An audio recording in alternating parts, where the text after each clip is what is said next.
Film के बारे में हमारे ऑडियंस को बताएं, क्योंकि बहुत लोगों ने बहुत सारी फिल्मों के साथ कनेक्ट कर लिया है। तो अगर आपकी जुबानी अगर फिल्म के बारे में आप कुछ कहना चाहें। ये फिल्म एक सत्य घटना पे आधारित है। इट्स ओके ना if I do in Hindi, right? या सो असम की एक घटना है जो असम को छोड़ के शायद बाहर के लोगों को बहुत ज़्यादा जानकारी नहीं है इसके बारे में, जिसे मीडिया सीक्रेट किलिंग नाम से जानते हैं। सीक्रेट किलिंग कहते हैं उसको, जब कुछ अननोन असाइलेंस रात में घरों में घुस के निरक्षर लोगों को मार देते थे। उसके बाद में बहुत सारा इंक्वायरी हुआ, बहुत कुछ हुआ, पर आज तक ये नहीं पता चला कि वो कौन थे, क्यों मारते थे, और जिनको भी मारा जाता था उनका एक कनेक्शन होता था एक उग्रवादी ऑर्गेनाइजेशन के साथ। और क्योंकि उनका एक कनेक्शन है तो फैमिली को ही वाइप आउट कर दिया जाता था। ये फिल्म उसी डार्क चैप्टर को दर्शाता है, जहाँ पे मेरा जो मेन किरदार है, एक young boy with lot of hopes and dream, जो बाहर पढ़ाई करता है, एक अच्छा ज़िंदगी जीना चाहता है, हैज़ अ ड्रीम, जिसका नाम निर्भय है, जो अनुराग सिन्हा प्ले कर रहे हैं। ऐसी ही एक घटना के दौरान उसका पूरा जीवन, पूरा ड्रीम, एवरीथिंग चेंजेस। एंड मैं बेसिकली दिखाना चाहता था कि किसी भी तरीके का वायलेंस अंत में खराबी होता है। तो the film is basically giving a message that any kind of violence for any reason finally is futile. And we hope that ये फिल्म देख के सिर्फ मैं इसे ये नहीं बोलूँगा कि इंडिया के लिए, ये फिल्म एक्चुअली पूरे ग्लोबल वर्ल्ड के लिए ही है। बिकॉज ऐसी कोई भी वायलेंट चीज़ें जब होती है, we should know, we should tell दो stories, we should remember those bad times so that we never repeat that again. जहाँ तक हम लोग ने ट्रेलर देखा है, सारे किरदार बहुत ज़्यादा इम्पोर्टेंट है। अगर एक एक करके किरदार के बारे में अगर एक्टर्स बता पाए। हाँ, तो मेरे सबसे मेन किरदार अनुराग जी है, अनुराग सिन्हा। तो अनुराग, आप बता सकते हैं आपका किरदार के बारे में? Yes, I would also like to talk about the film, like briefly, and then about my role. So for me, it is a true and unheard story of pain and suffering which happened in Assam to the people at the behest of impolitic motives of some people, right? Shadow Assassins is a story which is of pain, which is still embedded in the hearts of the people, and the very fact that it's seeing light and coming out, that it is only going to bring a lot of peace in their hearts. So for me, it would be like a one last appeal on behalf of those families and those who have lost their lives. I think it's a very meaningful film of our times. It is going to appeal to your heart and only engender hope and aspirations in your life. So when I started the film, it was a very, very honest start, right from the start, because the story is a true story. So we have made sure that our commitment towards it, the entire team has been very, very honest about it, and I have really enjoyed going through this entire journey, expanding my possibilities as an actor, and understanding the social environment of Assam, the people, trying to mold myself, and I'm sure all of us, all the actors, have molded ourselves into the kind of tribulations that those people must have faced at that time, and I hope that you all are able to relate to it and connect to it. I just want to thank Nilanjanda, who has given all of us that space and freedom to express ourselves the way we want, of course being in the script and according to the script and the storyline, and that shows that he's a very seasoned and a very sensitive filmmaker who has got complete command over what he does, and that is why he allows his actors and the entire technical team to express their creative capacity at ease, and that will be seen in the film when you will see the film. And I have really enjoyed being in this, and it's my honest attempt, and I hope and I wish, pray that you will like it. मेरे लिए इस film से जुड़ने का सबसे बड़ा जो motive था या सबसे बड़ा जो एक्साइटिंग फैक्टर था वो ये था कि वायलेंस के बारे में, जैसे मैंने बताया सर, कि वायलेंस से सबसे ज़्यादा अफेक्टेड वो लोग होते हैं जो एक्टिवली इसका पार्ट हैं। तो शैडो असेसिन्स की जो कहानी है उसमें भी दिल को छूने वाली बात है वो यही है कि वो फैमिलीज अफेक्टेड हो गई जो डायरेक्टली इससे कोई लेना देना है ही नहीं, and that is the mystery of the system also. मतलब हम अपने देश की या दुनिया की सिस्टम देखें तो जो डिसीजंस मेकर हैं उनसे ज़्यादा अफेक्टेड जो कॉमन लोग हैं वो होते हैं। तो वो बात मेरे दिल में बैठी। दूसरी बात कि ये फिल्म आसाम के बारे में है लेकिन एसमीज में नहीं है, it's in Hindi. So it's a local film telling a global story, which makes it very exciting. Thirdly, I am playing Anurag's elder brother. तो एक ऐसा कैरेक्टर था जो कि जिसको सब मालूम था कि क्या चल रहा है परिवार में, लेकिन वो अपने डर को फैमिली तक ट्रांसलेट नहीं होने देता है, वो अपने तक रखता है। वो कैरेक्टर का जो यूनिकनेस था या यूएसपी था उसने मुझे बहुत एक्साइट किया। And the most beautiful part about being part of this film is shooting in Assam. Assam मुझे वैसे ही कॉलेज के टाइम से बहुत मेरे दिल के करीब है। मुझे वहाँ का वेदर, वहाँ के लोग, वहाँ का खाना, वो सब बहुत ज़्यादा पसंद है। तो thank you so much sir for taking me to Assam and paying as well. So बहुत मज़ा आया, बहुत अच्छी जर्नी है। आप बताइए। लांजन दा को थैंक यू और मनोज को, पूरी टीम को कि हम सब लोग इस फिल्म का हिस्सा बन पाए।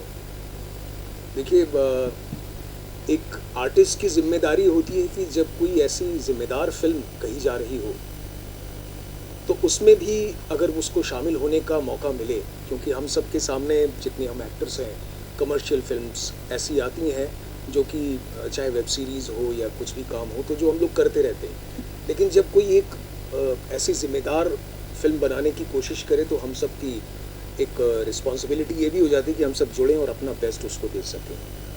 तो जब ये स्क्रिप्ट मनोज ने भेजी थी तो मुझे पढ़ते ही समझ में आ गया था कि एक ऐसा सिनेमा बनने जा रहा है जिसका मुझे हिस्सा बनना बहुत ज़रूरी है।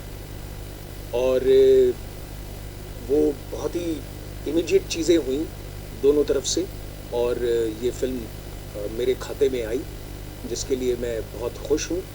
और जो किरदार की बात है तो देख रहे हैं कि भाई हैं, माँ हैं, बेटा है, दोस्त है, तो मैं इसमें एक सिस्टम हूँ, एक ऐसा सिस्टम जहाँ से बहुत सारी चीज़ें ऑपरेट होती हैं। उस सिस्टम का फेस हूँ मैं, जिसको फेस इस फैमिली को करना होता है। और जब किसी एक पावरफुल जगह से कोई सिस्टम ऑपरेट हो रहा होता है तो वो सिस्टम ना चाहते हुए भी किस तरीके से काम करता है वो इस फिल्म में दिखाया गया है। कि उनके हाथ में, हमारे सिस्टम के हाथ में कुछ होता नहीं है, हर एक का एक चेन्स बनी हुई है जहाँ से वो जा कर के ऑपरेट होता है और वो चीज़ें टैकल की जाती हैं। तो बाकी ज़्यादा ना बताते हुए यही है मेरे किरदार के बारे में, ताकि आप जब फिल्म देखें तो आपको वो सरप्राइज़ मिले और साथ ही साथ वो सरप्राइजिंग शॉक मिले जो आपको सोचने के लिए मजबूर करे, जिस वजह से दादा ने ये फिल्म बनाने की सोची। तो यही बात मैं कहना चाहूँगा and thank you so much कि मैं इस फिल्म का हिस्सा बन सका। रंजन, आपसे जानना चाहूँगा, जैसे कि हम देख सकते हैं कि अनहर्ड स्टोरी है, तो उसके लिए क्या क्या रिसर्च करनी पड़ी? और आई एम श्योर बहुत सारी चीज़ें इंटरनेट पर नहीं होगी, तो अगर आपकी रिसर्च के बारे में बताएं इस फिल्म को लेकर। क्या आपको लगता है जब गवर्नमेंट आने से लेकर आपको इस तरह की फिल्म बनानी आसाम में गवर्नमेंट इस तरह की गवर्नमेंट फॉर्म हुई है, हेमंत बिस्वा शर्मा आपसे बनी, इससे पहले बहुत सी सरकारें आई, लेकिन इस तरह का मीडिया मिल नहीं पाया कि आप इस तरह के सिनेमा को दिखा सकें। अच्छा, ये भी एक पॉइंट है फिल्म इस समय को लाने। हाँ, अभी असम का स्थिति बहुत ही बेहतर है और असम का सरकार अभी इवन जो हेमंत बिस्वा शर्मा को भी इस घटना के बारे में पता है, उन्हें भी इस घटना के बारे में उन्होंने बहुत बार बोल चुके थे, कल कर चुके हैं, तो उन्हें भी दुख है इस घटना को लेकर। इसलिए असम के जितने लोग हैं सभी को इस घटना से it's like a dark chapter. जहाँ तक मेरा कहना, मैं असम से हूँ और मैं पूना फिल्म इंस्टीट्यूट से ग्रेजुएट हूँ। इससे पहले मुझे 2 बार नेशनल अवार्ड भी मिल चुका है। पर ये फिल्म जब मैं बनाने के लिए सोचा था, इसके पीछे एक बहुत बड़ा कारण यह है कि क्योंकि मैं असम से हूँ और मैं पूना में पढ़ाई करता था, मैं बहुत क्लोजली ये घटना घटते हुए देखा हूँ। मैं ऐसे बहुत लोगों को जानता हूँ जिनके साथ ये घटा है। ये मैं सालों से चाहता था कि इस पर मैं कभी एक फ़िल्म बनाऊँ, पर क्योंकि ये फिल्म थोड़ा सा अलग है, इसको बनाने में ऑफकोर्स डिफ़िकल्टीज था, फाइनेंस लाने में डिफ़िकल्टीज था, और ये मैं रिसर्च के लिए मैं बता सकता हूँ कि ये रिसर्च करीब मैं 2004 से किए जा रहे हैं। इस फिल्म के पीछे जो मेन मैंने चीज़ें दिखाया है या दर्शाया है, फिक्शनल डिपिक्शन है। ये जस्टिस के एन शोल्किया करके एक रिटायर्ड सुप्रीम कोर्ट जस्टिस थे, जिन्होंने इसके ऊपर एक इंक्वायरी किया था। उस इंक्वायरी कमेटी रिपोर्ट को लेके ही मैंने ये पूरा फिल्म को मेनली रिसर्च किया। इस घटना के ऊपर एक किताब भी है जिसका नाम है सीक्रेट किलिंग ऑफ असम, वो भी मैंने पढ़ी। और न्यूज़पेपर, मेरा रिसर्च का सबसे बड़ा, आप फिल्म भी देखेंगे तो आपको दिख जाएगा, न्यूज़पेपर, क्योंकि न्यूज़पेपर ने ही एक टर्म कॉइन किया था सीक्रेट किलिंग, तो उसी से मेरा रिसर्च है। और क्योंकि मैं बहुत लोगों को बहुत करीब से जानता था, तो मुझे पता था एग्जैक्टली अंदर में क्या हो रहा था। पर एक चीज़ मैं जानबूझ के कहना चाहता था कि फिल्म का नाम शैडो असैसिन्स है, क्योंकि जस्टिस के एन की रिपोर्ट भी 2018 में गुवाहाटी हाईकोर्ट ने खारिज कर दिया। तो जो भी जस्टिस के एन की रिपोर्ट ने भी बोला था वो भी आज के डेट में खारिज है। तो कौन है वो मिस्ट्री रहेगी, इसीलिए मेरा फिल्म का नाम भी शैडो असैसिन है। और मैं इसलिए किसी को ब्लेम नहीं कर सकता हूँ, क्योंकि कोई नहीं कर सकता। हम सबको पता है क्यों हो रहा था, कैसे हो रहा था, बट कोई खड़ा होकर बोल नहीं सकता कि इसलिए हो रहा था और ये कर रहे थे। इसलिए फिल्म का नाम भी शैडो असैसिन है। बहुत सारी चीज़ों के साथ कनेक्ट हो रहा था, ब्लैक एंड व्हाइट वाला हर चीज़ की एलिमेंट उसमें नजर आ रहे थे। एज अ फिल्म मेकर हम लोग डिफरेंट इस तरह के कंसेप्ट जब सब्जेक्ट आता है, इसी होता है फिल्म मेकर की यार ऐसे कुछ बना दें और उसके बाद फिर कुछ चीज़ें जो आप दिखाना चाहते हैं, आप प्रेजेंट करना चाहते हैं, that works out for the audience, specially this award. Yes, a film like this, I will say, is not easy at all, because it is difficult. Because I am trying to encompass a lot of a long period of time in 2 hours, with a lot of emotion, a lot of suppressed emotion that I wanted to show.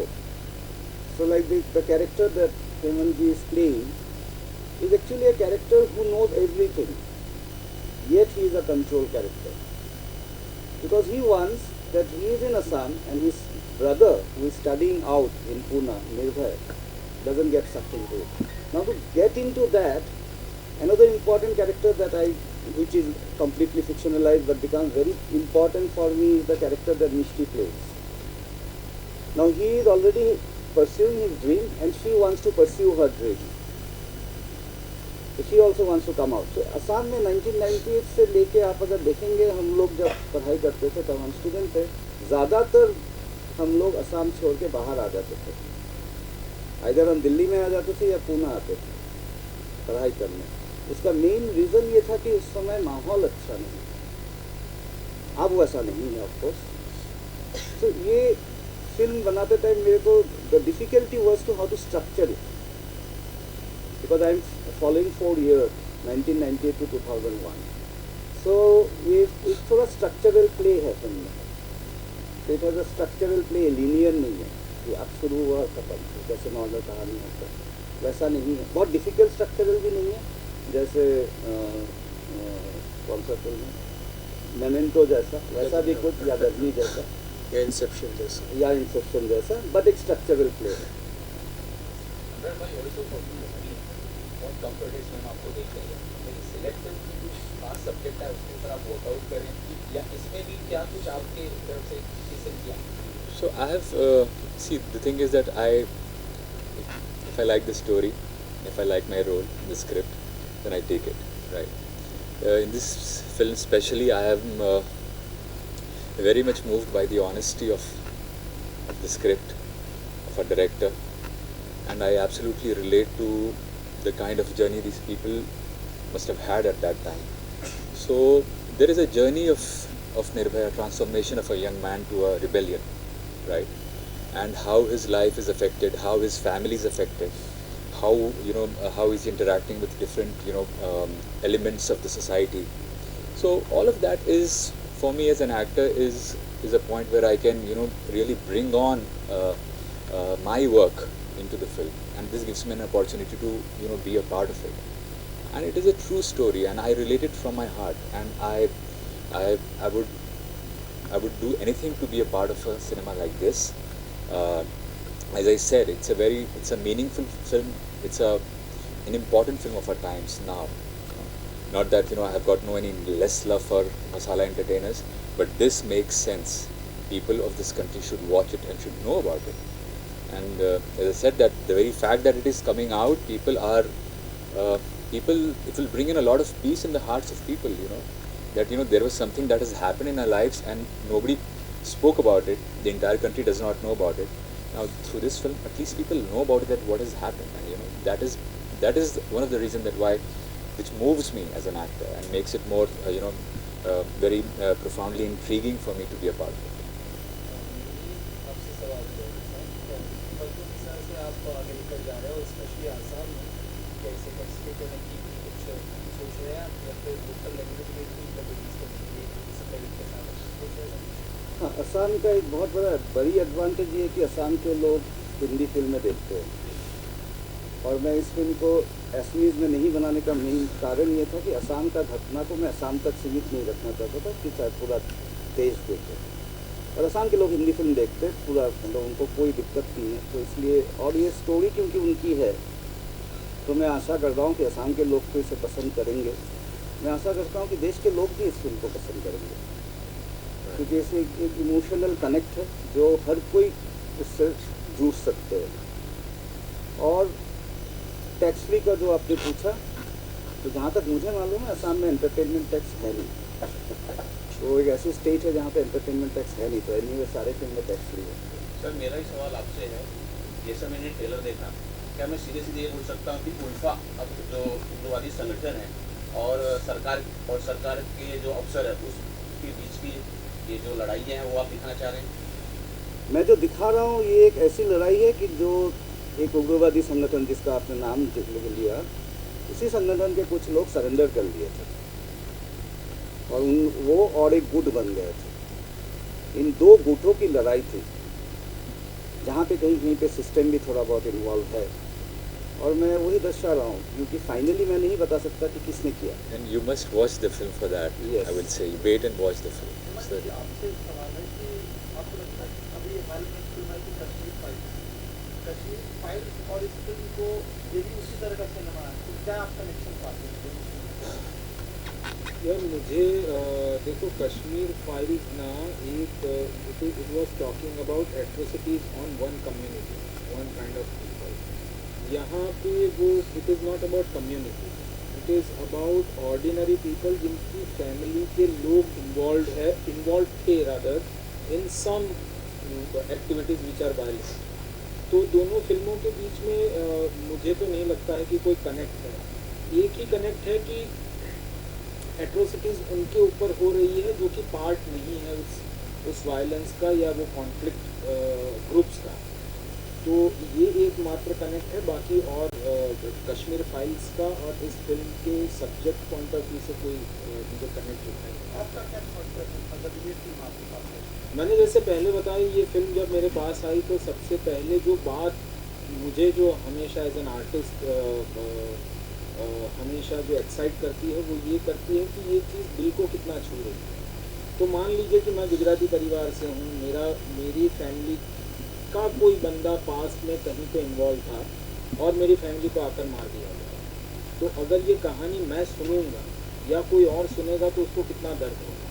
यही दर्द मुझे script पढ़ते हुए समझ में आया कि निर्भय हो गया या उसका भाई हो गया या माँ हो गई, उनका तो इन घटनाओं से कोई लेना देना है ही नहीं, except that they belong to Assam. उसके अलावा वो एक्टिवली कभी इन्वॉल्व हुए ही नहीं, बल्कि वो तो भाग रहे हैं इससे, और उसमें उनको सकिंग कर लिया जाता है जिसमें फ़ायदा किसी और को ही हो रहा है, या तो सिस्टम को हो रहा है या टेररिस्ट ऑर्गेनाइजेशंस को हो रहा है या उन ग्रुप्स को हो रहा है जो वायलेंस के थ्रू अपना मोटिव क्लियर करना चाह रहे हैं। इनका कोई लेना देना नहीं है और वो सकिंग हो जाते हैं और वो किस तरह से किसी ड्रीम को तोड़ देते हैं। तो मेरे लिए वो बहुत एक्साइटिंग फैक्टर था। दूसरा, जैसे सर ने बताया कि वो स्ट्रक्चरली स्क्रिप्ट बहुत अच्छी लिखी गई है, तो वो एक्साइट किया। और तीसरी सबसे इम्पोर्टेंट बात ये है कि जैसे गुजराती एक फिल्म आई थी हिल्लारो, ठीक है, लेकिन गुजराती फिल्म उस हिल्लारो फिल्म का सब्जेक्ट यूनिवर्सल था। क्या सब्जेक्ट था उसका? कि औरतों को भी एक वेंट आउट चाहिए जहाँ पे आकर वो अपनी सीमाओं को तोड़ के आगे निकल जाए। वैसे ही ये भी यूनिवर्सल बात है कि आज जो गाज़ा में हो रहा है या जो रेफ्यूजीज़ के साथ हो रहा है वो या कश्मीरी पंडित्स के साथ भी हुआ था, तो वो जो वायलेंस कर रहा है वो मैं नहीं हूँ, जो अफेक्टेड हो रहा है। वो यूनिवर्सल बात इस फिल्म की है कि जो जिनका इस वायलेंस से कोई लेना देना ही नहीं है वो अफेक्टेड हो जाते हैं और उनकी ज़िंदगी पूरी टर्न अराउंड हो जाती है। That is the thing that grabbed my attention end of course the honesty. एक और चीज़ है कि दिल्ली को ज़्यादा ध्यान नहीं होता था नॉर्थ ईस्ट का, आपको लगता है अब नॉर्थ ईस्ट नेशनल पटल पे आ गया? बहुत आ गया, बहुत अच्छी तरह से आ गया। जैसे अभी मोदी साहब ने नागालैंड में जाके एक एयर स्ट्रिप का वो किया, इनॉग्रेशन किया, और वो एक जगह है ना जो सिर्फ वो कहते हैं कि 27 या 28 किलोमीटर का लैंड चिकन्स नेक। हाँ, चिकन्स नेक है, जिससे वो एक्चुअली क्या है कि हम कितनी भी तरीके से ये बात कर ले कि हमारे पॉलिटिकल लीडर्स जिम्मेदार है या सिस्टम जिम्मेदार है, लेकिन एक जियोग्राफिकली भी वो जगह थोड़ी सी कटी हुई थी ही। लेकिन चूंकि अब विस्तार हो रहा है, अब डेवलपमेंट हो रहा है, तो वहाँ भी पहुँच रहे हैं। वैसे देखा जाए तो आप राजस्थान के दूर दराज के इलाके में चले जाओ या गुजरात के दूर दराज के इलाकों में चले जाओ, वहाँ भी डेवलपमेंट अभी तक नहीं पहुँचा है ना। तो उसकी बात ज़्यादा इसलिए होती है क्योंकि वो एक कटा हुआ जियोग्राफिकली भी कटा हुआ, कल्चरली भी थोड़ा सा पूर्वोत्तर की तरफ का कल्चर है, तो वो मिलने में थोड़ी दिक्कत हो रही थी। लेकिन मुझे याद है मैं 2003 से आसाम जा रहा हूँ और तब से लेकर अब तक एक बहुत ही ह्यूज चेंज ओवर है जो कि नज़र आ रहा है और बहुत ही अच्छा है। अगर देश के सारे हिस्से एक साथ मिलकर हम लोग जी पाए तो इससे खूबसूरत देश कौन सा हो सकता है। And art blurs the lines, जब आप इस सिनेमा के ज़रिए भी ये बहुत कम होता है। जैसे ये फिल्म हिंदी में बनी है तो असम को लोग जान पाएंगे और ज़्यादा जान पाएंगे। सो cinema also helps.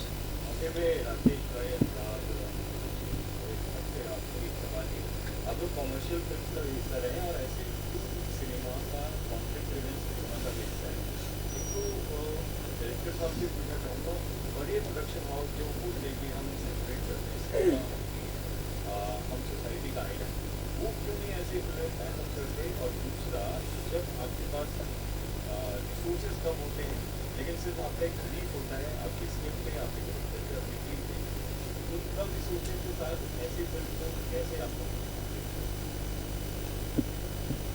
See, the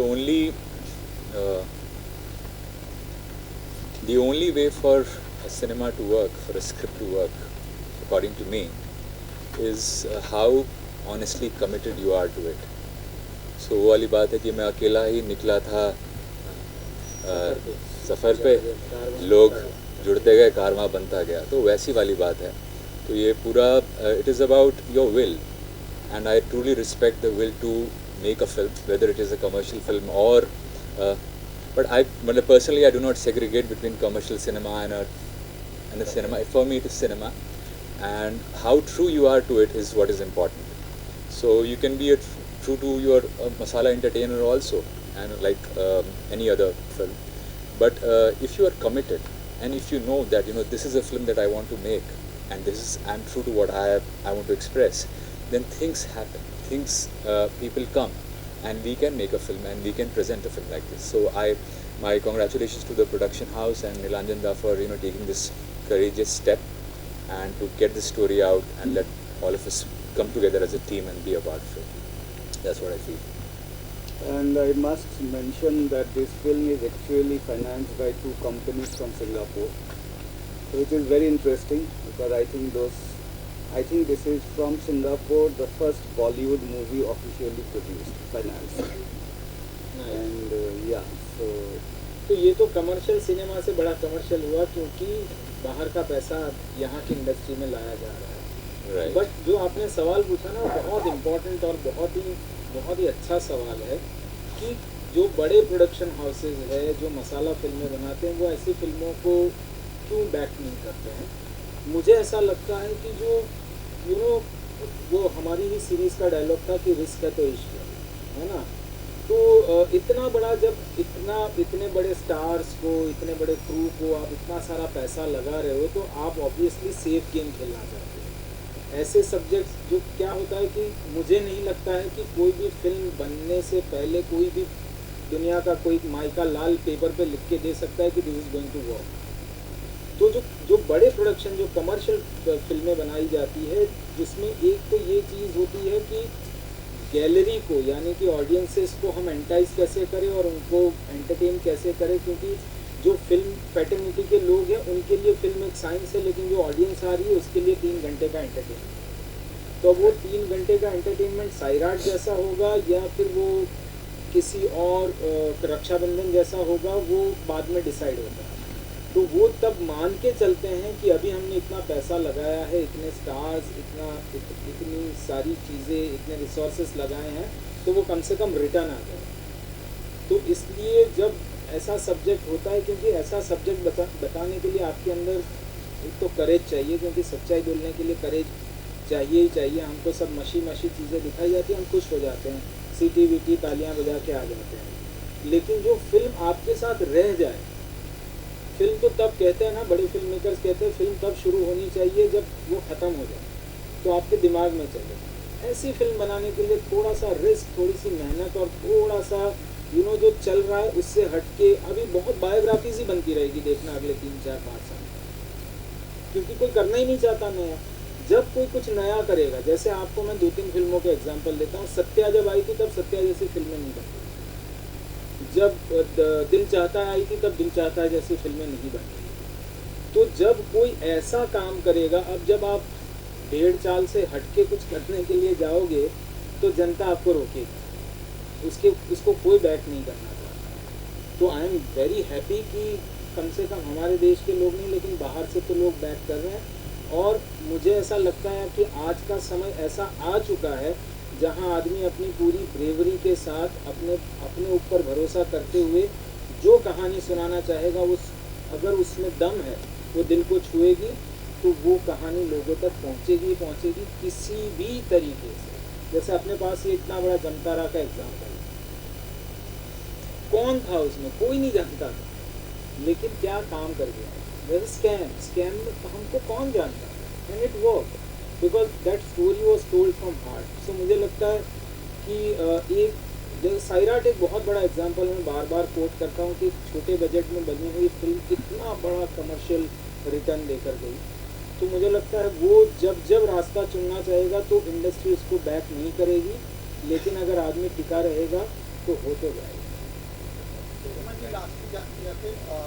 आपका हंसल जी का और कपिल का जो डिस्कशन होता था जब शूट किया था कि इतनी बड़ी सक्सेस की कोई ऐसा वाकया विशेष यार, जब स्कैम हम शूट कर रहे थे ना, ये सवाल मुझे कई बार पूछा गया है। और ये जब हमने पहली बार स्क्रिप्ट पढ़ी थी ना, तो हम जब भी किसी भी सेंसिबल एक्टर के पास, क्रिएटर के पास स्क्रिप्ट आती है ना, तो वो पढ़ के ही उसको समझ में आ जाता है कि ये कैसा है। तो जब स्क्रिप्ट पढ़ी थी तब लग रहा था बहुत ईमानदार है और कुछ अच्छा कर रहा है, बस इतना ही पता था। बाकी हम सब डरे हुए थे, क्योंकि एक तो अगर आपको स्कैम ध्यान से देखो तो थोड़ा डॉक्यूमेंट्री स्टाइल है, मेकिंग ऑफ द स्कैम, और शूट भी वैसे हो रहा था। और जब आप कोई चीज़ हिट हो जाती है तो उसके बाद लोग इमेजिन करते हैं कि वो लोग बैठ के डिस्कशन किया होगा, उन्होंने सोचा होगा कि इसको ऐसे करते, इसको ऐसे करते हैं, ये वर्क कर जाएगा। ऐसा कुछ नहीं है। हमको हंसल मेहता बोलते थे ये रहा सेट, जाओ परफॉर्म करो, हम करते थे, वो कैमरा लगाते शूट करते थे, वैसे किया है। लेकिन सारे department, camera, lights, music, costumes, everybody was working with their all heart, क्योंकि सबको चाहिए था कि कुछ जगह हंसल सर 30 साल 35 साल से लगे हुए हैं, प्रतीक 15 साल से, मैं 15 साल से, श्रेया इतने सालों से, राइटर्स जो है वो कितने सालों से। तो शायद सब ये चाहते थे कि हमारा कोई एक ऐसी चीज़ आ जाए जिसको दुनिया याद रखे। वो शायद सबके दिल में वो थॉट था, इसलिए वो वर्क कर गया। बाकी कभी हमने नहीं सोचा था कि ऐसा हो जाएगा।